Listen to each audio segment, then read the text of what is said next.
Week 11 nearly upon us. What the San Francisco 49ers have to do, what they must do to beat the Seattle Seahawks and sweep them off the schedule once again. All that and more coming up on today's Locked On 49ers.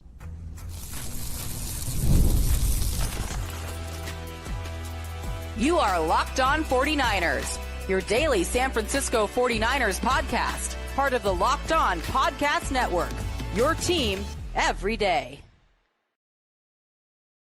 Welcome to Locked On 49ers. Brian Peacock and Eric Crocker at BD Peacock at Crocky209. Thanks, everybody, for making us your first listen on the Locked On Podcast Network, your team every single day.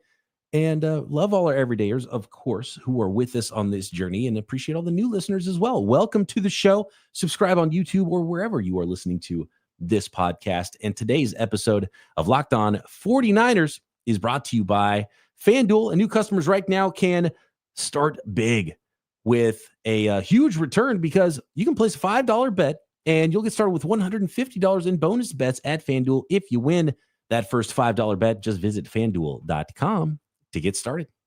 All right, Croc, definitely going to talk Seahawks, going to talk Niners, Seahawks, how these teams match up, our keys to victory for the 49ers here to once again sweep the Seahawks. And I do think it's going to be a more difficult task, even though it was a short week last time at the Seattle Seahawks. The Seahawks are stronger right now. They're getting some folks back. And the injury report, I think, is key on this one as well. And a new 49er popping up on the injury report, which isn't great. But I want to talk first about Deommodore Lenoir. Yesterday, we talked about the new, I think it was yesterday, day before, we talked about the new contract for Deommodore Lenoir. Yeah, it was the day before, right? The new contract for Deommodore Lenoir. Getting a few more details now on the Lenoir contract. Still don't know how the year-to-year money goes. I'm sure with a 5-year contract, there's a way the Niners can get out of it, after 3 years or whatever, if they want to. And I'm guessing there's, a little bit lower money first and a little more backloaded on the end of this contract, just a slight bit lower than the original 5 for $92 that was reported. Jonathan Jones is reporting that the details on Deommodore Lenoir's new contract is a 5-year deal worth $88.8 million. And there are $15.5 million guaranteed at signing, with another handful of guaranteed money to bring it up to 43.3 in total guarantees involving injuries as well as part of that 43.3. So 15 at signing, and then the rest injury guarantees and other bonuses for Deommodore Lenoir. So just a hair under $18 million per year for Deommodore Lenoir, and really doesn't change anything from what we had talked about before and where it places him in the NFL. 12th highest cornerback in average annual salary, kind of underneath that tier of the top 11 guys who are mostly, big name outside cornerbacks, with the exception of Jalen Ramsey, who's a guy that plays inside and outside a little bit. But I think we're going to see a renaissance here, or maybe not even a renaissance, because it's never really been this way. But nickel players are worth more than they used to be, Croc.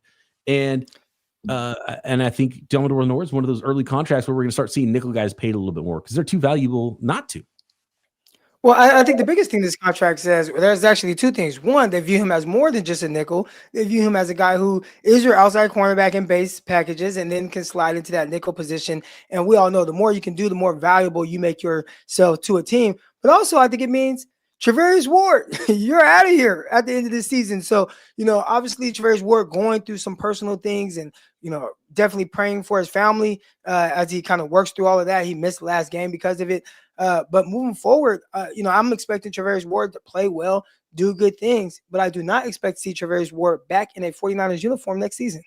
And very unlikely that Charvarius Ward's going to suit up for the 49ers this week, still not participating in practice, and the 49ers are giving him all the leeway he needs there, as they should. And unbelievable what he's going through with the death of his young daughter, and unimaginable stuff there for Charvarius Ward. So wishing him the best. But as far as long-term goes and the team build, I think it is a signal that, and to be honest with you, Croc, the Niners probably going to have to pay a whole lot of money to Brock Purdy next offseason. And of the upcoming free agents, the Niners clearly let us know that they are prioritizing Deommodore Lenoir, getting that deal done early. And then guys like Aaron Banks, Talanoa Hufanga, Charvarius Ward, there's a likelihood that maybe all three of those guys aren't brought back unless they can get a sort of a sweetheart deal with one of those guys done in the offseason, and they'll be unrestricted free agents and hit free agency. And once you hit free agency, I think it's going to be closer to what we saw with Mike McGlinchey, where it's like, okay, we didn't get a deal done with you before you hit free agency. If you hit free agency, you're more likely gone than not. These decisions are the ones that have to be made, and they end up working out this way. If you go back a few years ago, the 49ers decided to move on from DeForest Buckner. But when the conversations were happening surrounding the trade, most people talked about how it wasn't just a player for a player or a draft pick. It was, yeah, you lose DeForest Buckner, but you get to keep guys like Eric Armstead. You keep a guy like Jimmy Ward, and there were a couple other defensive players and just players in general that people talked about the 49ers being able to keep around. So that was around the time they also, had paid maybe a couple years prior to that, paid a hefty amount for Jimmy Garoppolo. Those decisions have to be made once you have to start paying high amounts of dollars to guys. And you talked about Brock Purdy. He's going to be at the forefront of those decisions. There's definitely going to be some casualties coming from that. So, cornerbacks, money's going up. There's a lot of positions around the NFL, money's going up. Running back money's kind of stayed the same for like the last decade.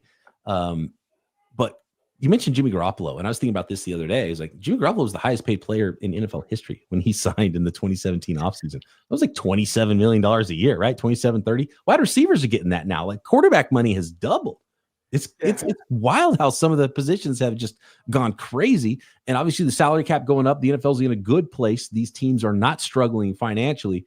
And so good on the players for getting what they can get. But man, the quarterback money has exploded. And I think there's some other positions around the NFL, and especially those guys in the middle of the field, like the tight ends, linebackers, nickel players, running backs, their money hasn't gone up as much. In the case of running backs, hasn't really gone up much at all. This last offseason, we did see, McCaffrey get redone and get a little bump.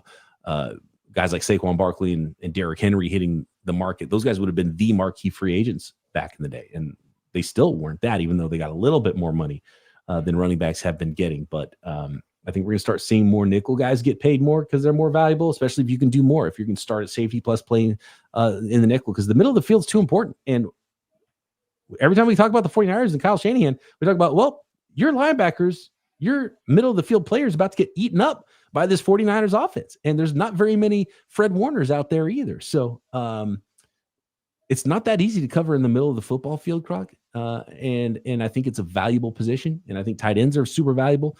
George Kittle, one of the more valuable players on the 49ers, but he's not one of the highest paid players on the 49ers. In fact, he makes less money than Deommodore Lenoir does now, right? Per year. And he's insanely valuable to the 49ers. No way they're going to cut him because of costs, because of what the tight end brings to the field. And maybe the smart money now in the NFL is on those middle of the field players because they don't cost as much as guys like the wide receivers.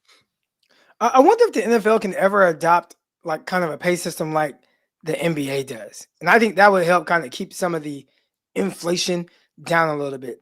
With the NFL, with the NBA, if you want max money, whether it's at a position or whatever, but if you want the maximum amount, you have to hit certain like escalators. And I feel like for the NFL, let's say Brock Purdy, right? Terrific quarterback, really good quarterback. If he were in the NBA, he wouldn't be able to get max contract. Like we expect Brock Purdy, when he signs, to be the highest paid player in NFL history, highest paid player at his position, right? But you're paying him more than some of the guys that have had more success, like Patrick Mahomes. Like I don't think anybody should be paid more than Patrick Mahomes. Right. And not because he's playing so well right now. I think he's kind of fairly pedestrian in the regular season right now, but because of just what he's done and what he means to Kansas City Chiefs. Well, in the NBA, you have to be all league, like first team all league or second team all league. If you're not, the amount that you're able to make goes down significantly. And I think the NFL should adopt something like that, where you have to be all pro. Like if you're not voted as one of the top two players at your position, how can you even be eligible to get paid more than the guys that are getting all pro? So I kind of like that NBA does that. I think the NFL should do something like that, but not just for, the quarterback position. Like I'm talking about, linebacker, like all pro Fred. Like I love Deommodore Lenoir. I love everything that Lenoir brings to the 49ers. I don't see in what world you pay Deommodore Lenoir more than Fred Warner.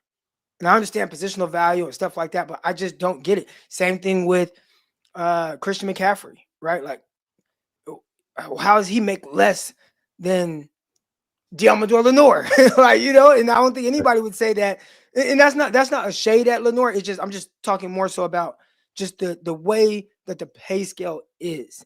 And I think the NBA kind of has it right with, you have to hit certain things for you to be able to reach that max pay.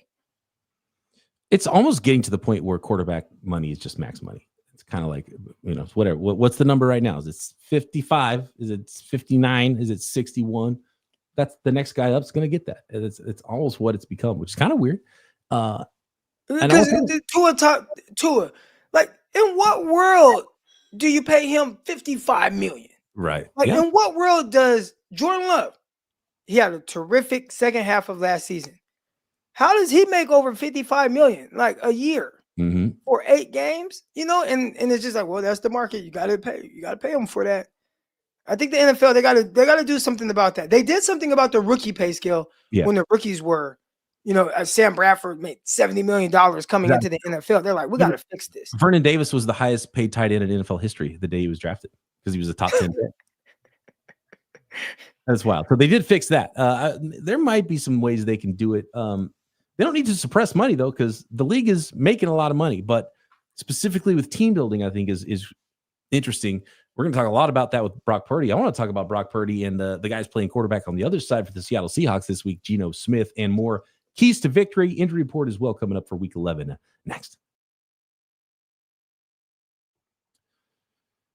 Today's episode of Locked On 49ers brought to you by our newest sponsor at Mint Mobile. With big wireless providers, what you see is never what you get. Somewhere between the store and your first month's bill, the price you thought you were paying magically skyrockets. With Mint Mobile, you'll never have to worry about gotchas ever again.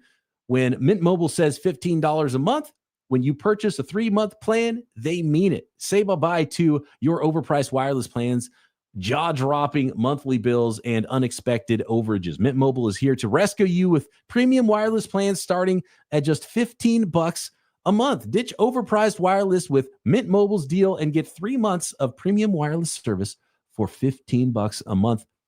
To get this new customer offer and your new 3-month premium wireless plan for just $15 a month, go to mintmobile.com/lockedonnfl. That's mintmobile.com/lockedonnfl. Cut your wireless bill to $15 a month at mintmobile.com/lockedonnfl. $45 upfront payment required, equivalent to $15 a month.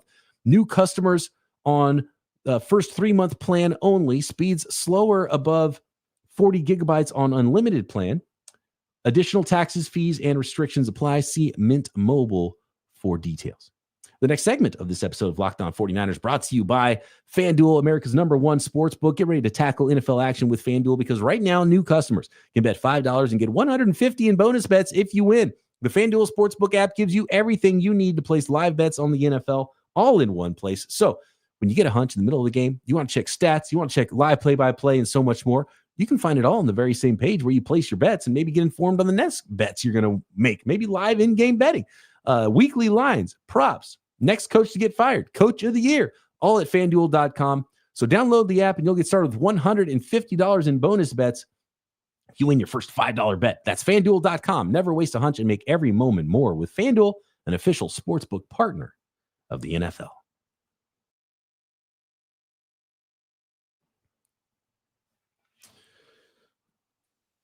We're going to talk so much about the Brock Purdy contract negotiation in the offseason, but I do think it's interesting. You bring up Tua, and I do think Tua and Brock Purdy are peers in a way. You look at the stats, and I just was live with Jason Aponte on the Picante, as it is sometimes known, live YouTube program we do once a week together, and you can find that on Aponte's channel, or you can find it on my channel, Brian Peacock, Overtime with Brian Peacock, OT with BP. Croc and I did a lot of draft stuff, and then I've been doing weekly during the season with Aponte there, and we talked about we were breaking down the rosters of the Seahawks and the 49ers and which team had better units, and we were breaking down the quarterbacks. And statistically, Brock Purdy and Geno Smith are really similar. Like, you're looking at big time throw percentages, and beyond even the yardage and the touchdowns and the quarterback rating and all that stuff. big time throw percentages and PFF grades. They're within 2 points of each other, 82.3 and 80.2. Brock Purdy, the 8th highest graded quarterback in the NFL right now, according to PFF. He was number 1, I think, before that Kansas City game. He's dropped down a little bit, but I thought Brock Purdy was phenomenal last week. But Geno Smith's been playing well also. And when you break down what the Seahawks offense has looked like with a new coaching staff, a first-time offensive coordinator in the NFL. They've been really awful and banged up on the offensive line. I want to get to that in a minute, looking at the injury report. But when it comes to Brock Purdy and Geno Smith, again, they're peers. They're both good players. I think every 49ers fan out there would rather have Brock Purdy and Geno Smith, and I would rather have Brock Purdy than Geno Smith. But Geno Smith's a little underrated, and his level of difficulty this year has been ridiculous, even though he's got some good receivers. The line's been awful, so they can't run the ball. They can't get in front of the sticks, and then he's been asked to drop back to pass as much as any quarterback in the NFL, again, behind that terrible offensive line. So I think you can forgive Geno Smith for some hiccups. He's actually a pretty underrated quarterback, in my opinion, even though I do think Brock Purdy's better, and the 49ers passing game is just more efficient as a whole, and Brock Purdy's a huge part of that. I don't think last week's 3-interception game for Geno Smith would do him any favors. And then I don't think when he plays against San Francisco 49ers, like, he just plays bad. This is a guy I kind of defend. Now, we were rookies at the same time with the New York Jets. So I'm talking to the guy that picked off Geno Smith in practice. So, I mean, what Geno Smith interception looks like, and what the crosshair of the football looks like coming towards your helmet. Yeah. One time in the practice that probably, nobody else remembers. But, Geno, I got to see him go from that to what he is now. And he's a legit NFL starter, but it is odd that every time he plays against the Niners, I feel like he just crumbles. He just crumbles. And I don't see the same version. And maybe he's capped out. Everybody has a peak. I always said that. Eric Crocker had a peak. Like, I had, however good I was going to be, it wasn't quite good enough. And I think for Geno, he has definitely surpassed the being good enough. But are you good enough for your team to be good? Are you good enough to be able to carry your team? And I think from that standpoint, when he's having these injuries and DK Metcalf's out and the running back missed some time, but then he comes back and he can't run the ball, and Abraham Lucas is missing and Cross hasn't been good. Those are all issues that I don't know if he can overcome it, but he definitely doesn't overcome it, regardless if he has those guys or not, against San Francisco 49ers. And it's weird because, yeah, he is a guy I defend. You talked about him like it hasn't been terrible, but it always seems to be terrible against the 49ers. That's for sure. Man, and the 49ers sure do have the Seattle Seahawks number, especially as of late. And looking back at the recent history of the 49ers against the Seahawks, and it's pretty remarkable. And in fact, hold on, let me find out exactly what the numbers are. So there was a Drew Lock game in there last year for in week 14. No, that was 23. The final game against the Seahawks last year was Drew Lock at quarterback. So Brock Purdy right now is 5-0 against the Seahawks, 4-0 against Geno Smith, 1-0 against Drew Lock at quarterback. And that's going all the way back to 2022, week 15 against the Seahawks, and then a playoff game as well. Even Trey Lance is 1-0 against the Seahawks as a 49ers starting quarterback. Week 2 in 2022, Trey Lance and the 49ers defeated Geno Smith and the Seahawks 27-7. But then you go back to Lance played 2 drives and didn't even finish the second drive. He snapped his ankle, but 2 scoring drives. Give Trey Lance a W. Jimmy Garoppolo, though, a lot of L's, and there's a CJ Beathard L in there. 2021 through 2020, 2021. That was a sweep from the Seahawks against the 49ers. And obviously we know the Legion of Boom era stuff and a lot of really good matchups there and some back and forths with the Seahawks that had the 49ers number until old Brock Purdy showed up. And now it's the 49ers every single time. So again, if you want to argue Brock Purdy and Geno Smith, it's pretty hard right now, especially with the head-to-heads, to put Geno ahead of Brock Purdy. So definitely a point in the 49ers' favor there. Looking at those, I know we're going to talk about keys to victories and whatnot, but when I think of the Seattle Seahawks, like, what do they have to do to be able to beat the 49ers? Niners don't just have their numbers. Like, they kind of beat them in, like, all the phases. Now, last game, the 49ers kind of tried to give it to them. You had the kickoff return back to the house, but The Niners, I think they do a good job defensively against them. That's some of the sound defense I've seen. Being able to just make plays when those plays present themselves. The interception by Green, the interception by Mustafa, like those were very key plays. One of them taking points off of the board. Like the Seahawks kind of marched down the field. They were in scoring position. And it's like, all right, Geno, we're going to make you have to make this perfect throw because Bernardo Green has terrific coverage underneath.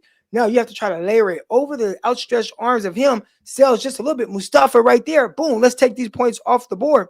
49ers have done a really good job against Geno in those kind of circumstances. So I would say if there's a key to victory for Seattle, it'd probably be, can you run the ball? Can you sustain the run game? Can you keep the 49ers off balance? So far from what we've seen, especially during this time with Geno Smith, the answer to that is no. Yeah, make him one-dimensional, and the 49ers have been good at doing that. And that is one of the big keys with the injury report as well that we're going to get to next. Abraham Lucas is back, and they had the worst right side offensive line in the NFL this season with their right guard, and then last time it was Stone Forsythe who couldn't block anybody against the 49ers at right tackle. I think they still got the same situation at right guard, but Abraham Lucas making his debut this year, coming back to play right tackle for the Seahawks in this game. He's going to have his hands full probably with a whole lot of Nick Bosa, but it's going to be probably a better outcome. There's more players that will be on the field for the Seahawks that were not on the field last time that could skew this thing as well. More keys to victory, little injury report as well coming up next. The final segment of today's episode of Locked On 49ers is brought to you by Hillsdale College. Time is our most precious commodity, so don't waste it scrolling through the same mind-numbing content for hours and hours. How can you spend it wisely to improve yourself? Well, our sponsor, Hillsdale College, is offering more than 40 free, that's right, free online courses, including history, economics, the great works of literature. Have you been brushed up on these things since high school? Did you study these things at all in school? Probably not. And even if you did, maybe it's time for a refresher. All of Hillsdale's courses are self-paced so that you can start whenever and tune in wherever. Plus, you can go deeper with readings, quizzes, discussions, or just enjoy the lectures. Go to hillsdale.edu/lockedon to enroll. There's no cost and it's easy to get started. That's hillsdale.edu/lockedon to register. hillsdale.edu/lockedon.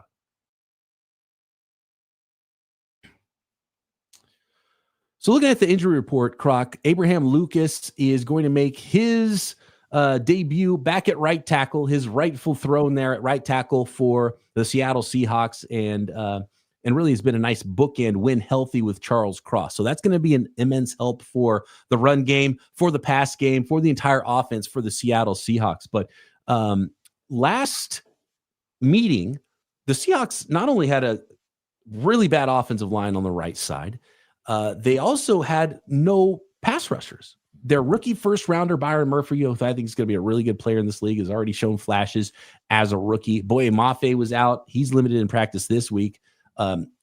Derek Hall was out as well. He came back. So they've got 3 or 4 defensive linemen that were just not on the field the last time they played. And they were really a non-functional defense without those guys on the field. And the 49ers dominated up front on both sides of the ball. It might not be the case, or at least not as much the case this week, even though I think the 49ers will be up to the challenge on both sides of the football. I think that's huge, and that's a key to victory for me. They got more reinforcements on both lines, but the Niners still have to win those battles up front. And it goes back to what you were just saying. Stop the run, put them in those 3rd and long situations.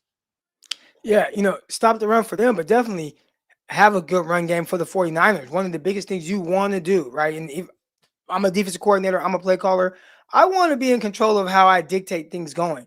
When a team is able to keep you off balance, it is extremely difficult to call plays. Whether you're calling a high school football game, an NFL game, heck, even on Madden, you're playing against somebody, but he keeps you off balance because he's doing this, doing that. And it's like, gosh, I don't know. How do I call plays against this guy? I need to run man, but then he's doing this. The 49ers need to be able to keep them off balance. And I think that starts with definitely getting a run game going. Christian McCaffrey. The 49ers did not run the ball well last game. And luckily, they were able to use the short passing game to the running back as an extension of the run game. But you can't rely on that either. So for the 49ers, hey, let's simplify a little bit and be able to run the ball. Let's get a good yards per carry. Maybe switch it up. Maybe use some Christian McCaffrey. And while he's still getting his feet wet and back in the swing of things, maybe you could use a little bit of a change of pace with a guy like Jordan Mason, and then another change of pace with a guy like Isaac Guerrero. Utilize all three of your backs because they're all so different, all unique. I think they all bring a unique skill set that continues to keep teams off balance. I get the feeling this could be another George Kittle game, and I want to see more targets for him. Key to victory for me here is the middle of the field that we've talked so much about recently, and the Seahawks making a change at linebacker because that's not gone well. Does Knight come in and play better for them? Whether it's Pearsall getting open out of the slot, Jennings has been anointed as the new X wide receiver with Brandon Ayuk out. And so I think everyone's kind of like got their solid positions now. You had your first game back with Jennings. You had Pearsall in there with his new role. You had Christian McCaffrey back. And now this is week number 2. You have the same group back ready to play. And I think there's an opportunity to stay in front of the sticks a little better. Brock Purdy shouldn't have to throw for 350 yards in this game. And hopefully Brock Purdy is a little bit more on from jump because he did miss some throws in the first half of that game, as awesome as he was in the second half, and especially the fourth quarter of the game. He missed some throws early. So get on those Seahawks early and don't let them feel like they're going to be able to stick around with the 49ers because we've seen how that's gone in the second half of games when they do let teams stick around. Jump out early and remind them who's in charge in this game. You know, all these games, what you don't want to do is give them false confidence. And the 49ers are supposed to be the dominant team. They're the ones that's supposed to impose their will on these opposing teams. And all they've done is let teams back in the game by giving them a false sense of confidence. Let them make a play here and there. Let them return a kick return for a touchdown. Like, how did you feel when we watched, who was it? Laviska Shenault return that kickoff return for a touchdown against the 49ers? It was like, uh-oh. Right. So we felt that. Guess who else feels it? All those dudes on the sideline. They feel it too. Here we go. Here we go again. Right. So what does that do to the guys on the other sideline, for the Seattle Seahawks? It's give them that confidence that, hey, we're right back in this game. We're a play away. And obviously in that last game, they weren't able to make that play, but you got to put them away early in this game and really, really dominate and never give them that false sense of confidence.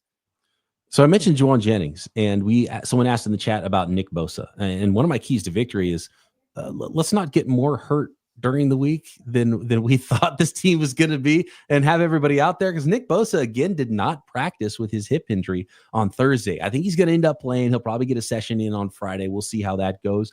But, that's not a great sign with Nick Bosa not being able to practice this week. George Kittle, good news there. He didn't practice on Wednesday. I don't think that was much of a surprise. He's been dealing with a hamstring. He got back to upgraded to limited participation on Thursday, and I think he'll probably be good to go on Friday and get another session in, even if it's limited on Friday with some of these veteran players. They don't need a lot of practice to go out there and play. But the one thing I don't like is Juwan Jennings actually popped up on the injury report on Thursday with an ankle. And so he was limited, which is better than not practicing at all, but he wasn't on the injury report Wednesday, showed up Thursday with an ankle injury. So that's something else to monitor there for Juwan Jennings. And of course, Christian McCaffrey limited all week. I mean, he just spent a lot of time out because of that Achilles tendonitis, and he just played a full game. And I think he missed 4 plays or something like that the entire game. So, it might be tough for him to rebound and come right back and play a game as well. So the 49ers have some injury stuff of their own. The healthier they are, the better I feel about this game for the 49ers for sure. So let's be healthy and stay healthy, guys. I think that's a huge key to victory for me. Can it get a victory be get the ball to George Kittle early in this game? Get him going early? 12 targets. Can he have – I'll settle for 3 targets in the first quarter.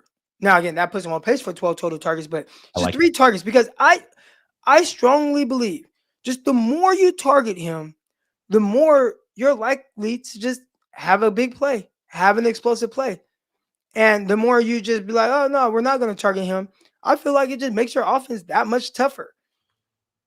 Here's one. Isn't Deebo Samuel due for a breakaway catch and run? Well, he had it last time against the Seattle Seahawks. Yeah, he's due for another big one here. Dicing up the secondary. So, let's get the ball to Deebo. Let's get the ball to George Kittle early. I think we're going to see some fireworks. Deebo catch and run, long touchdown. The 49ers had, 2 20-plus yard touchdowns this year going into last week when they had 15 last year, and Deebo had 5 last year, and he hasn't had as many this year. So let's have a long breakaway touchdown run from Deebo Samuel. Remind everybody what this 49ers team is. So, the Niners have another one. They have 3 now because Pearsall got one last week, right? So 3 20-plus yard touchdowns now for the 49ers on the year. Maybe what if Pearsall's kind of a huge key if Juwan Jennings ends up not playing, if this ankle ends up being worse. He's limited Thursday, which usually means it's a good chance you're going to play. So Juwan Jennings probably plays, but it'd be interesting to see Pearsall as like the guy out there. I had some people hit me and they asked, like, "Oh, are we going to continue to see like an uptick in like the amount of targets and the usage of Ricky Pearsall?" And I'm like, no. It's always my complaint with just the 49ers pass catchers, and not saying that you want to force feed any one guy, but just, consistently getting guys involved. It's really difficult to, like, for fantasy purposes, extremely difficult playing 49er weapons. Yeah. Outside of Christian McCaffrey. Christian McCaffrey, he's going to get his touches. And Christian All McCaffrey, the other guys, they might get 3, they might get 10, and you just never know from game to game. And Christian McCaffrey was pretty well bottled up against the run last week, and he still had like 17 fantasy points, right? Just from some catches and some yards, and didn't get in the end zone either. And so you start getting in the end zone, the running game starts working a little bit better. I mean, he's the guy for fantasy, and you just never know which player. Somebody else is usually going to have a nice fantasy day. You just never know who it is, and it's probably not going to be the guy who's backing up Christian McCaffrey, and it's probably not going to be like the number 3 wide receiver. Here's a good one. Last key to victory. Paney in the chat. Special teams. Lock in, as Deebo Samuel would say. I want to see chest bumps. I kind of got pumped up thinking about Deommodore Samuel and maybe how his way of trying to pump up his kicker was misconstrued potentially by Pepper. And I have no problems with Tibor Pepper sticking up for his guy either if he thought it was out of line. But that shouldn't be out of line. Let's treat the special teamers like players, Let's sit at the same table when we're having lunch at the facility. Let's chest bump. Maybe that's the problem, because the special teamers are just like this delicate little thing, and they're like a pitcher throwing a perfect game, and you can't talk to them. They're part of the team, man. Let's include the special teamers a little bit more. Let's have more lock-in moments. Let's have more pushing each other around, chest bumps out there. Maybe that's what I think you would like to, but it's hard when it's a group of guys that, they don't contribute to anything in practice. Receivers, DBs, you compete against each other. Quarterbacks are making throws, like everybody's just so involved, and off in the corner over there, for 5 minutes they roll that field goal thing out and have these guys kick. They're part of the team for 5 minutes a week. I don't know how much they practice, in portions that the media doesn't see, but just thinking back to the training camp practices that I've been to, and I was like, they don't practice special teams ever.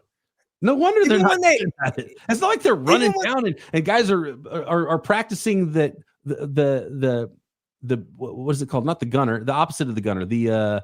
I forget what Luter's position was called there, but getting pushed back into they don't really practice that stuff very much. They roll out the field goal thing and they kick 3 of them. You might see somebody field a couple punts, and that's all I ever see at training camp practice. I'm sure they do more practicing than that. But I think, when the league started taking away practice time, it's not like Kyle Shanahan was going to take practice time away from his offense. So it's like, well, there's one less series we get to practice special teams now. Well, they do stuff like they'll do kickoff coverage and things. But if you remember, it's not Moody kicking off. It's not, Wisnowski punting the ball in the air. It's a jug machine. So they're not even involved in those drills. That's right. Special teams, lock in. That is the final keys to victory for the San Francisco 49ers to defeat the Seattle Seahawks. Thanks, everybody, for making us your first listen here on the Locked On Podcast Network. Appreciate all the everydayers out there. And the new listeners, welcome to the show. Make sure you subscribe and hang out with us post-game. We're going to be going live after Niners Seahawks on Sunday. So tune in, and we'll talk to you next time right here. Locked On 49ers.